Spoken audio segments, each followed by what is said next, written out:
am so excited to talk to you today about how I get my readers ready to read during school breaks. The goal of all learning is independence, and we want to make sure that our kids are reading outside of school, that school does not own reading. Reading is theirs, it is not ours. We want to deschoolify reading as much as possible. The goal of all learning is independence. We talk so much about kids reading during the summer and getting kids to read during the summer and the summer slide and all of this stuff about summer reading. Well, if the first time that we are talking about summer reading and the first time we are addressing reading outside of school is right before summer break, chances are our readers are not going to be as successful as they could be. So I have developed a plan in my classroom to help kids take back the ownership of reading and make sure that they are reading because they love it. Make sure that they are reading outside of school because it is just part of who they are. And I look at the year as having 4 times during their childhood where they are not in school. Thanksgiving break, winter break, spring break, and summer vacation. So I use all of these as opportunities to help them develop that reading life away from the classroom, away from reading that they do at night from what they're reading during the school day, and help them to see themselves as readers, take ownership of their reading, want to read, know how to find books to read, and live a life of reading, live a truly independent reading life, independent of school, independent of the teachers, even a tricky one, independent of our classroom library.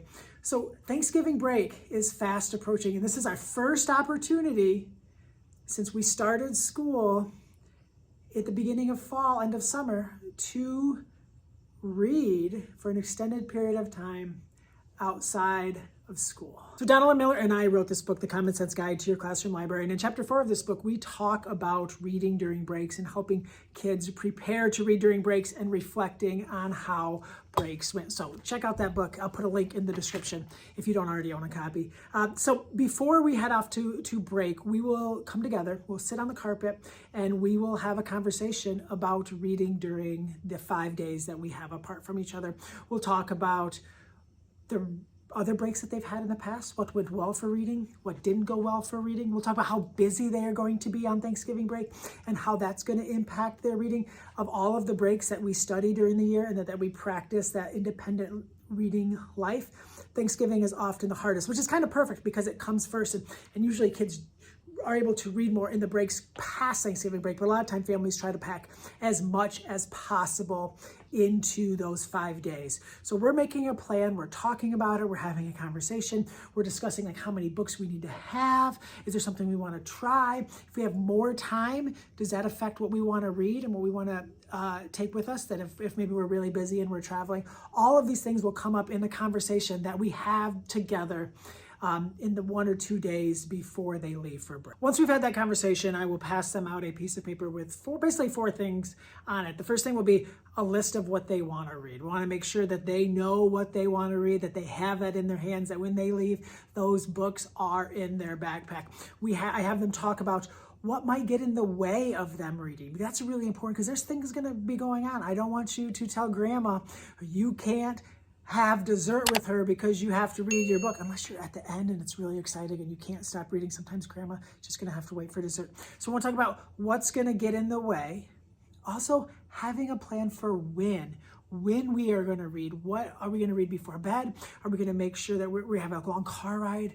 We're gonna try to read in the car. The when is so important. When you make a plan, you're much more likely to read, you're much more likely to stick to it than if you just leave it all up for chance. And then there's a spot for them to kind of reflect on how reading during breaks has gone for them in the past. So they're going to be thinking back to previous breaks that they've had in their life from school and how reading went. Eventually, when they answer that same question later in the year, they will be able to reflect on how the breaks went during this school year.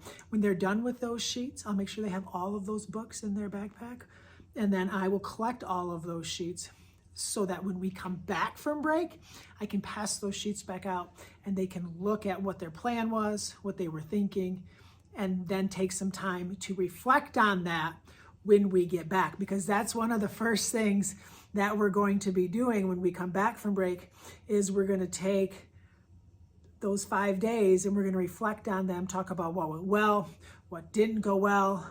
If we could do it again, what would we do differently? And what are we thinking?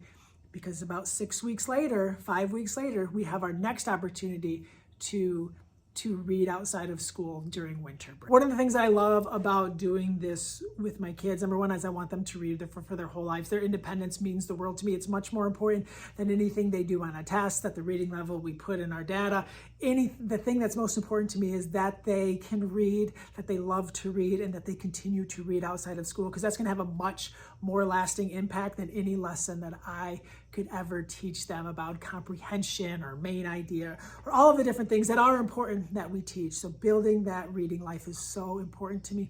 Make sure if you're doing this that you give them time to just look at books, to explore books, to talk with others about books. It's a great opportunity for kids to get more recommendations from each other. We've been book talking so much in class, so many times over these last few weeks, they've been adding books to their to-read list, and having those 5 days away from school is a great opportunity for them to take some books from their to-read list and put them into their hands and actually read them.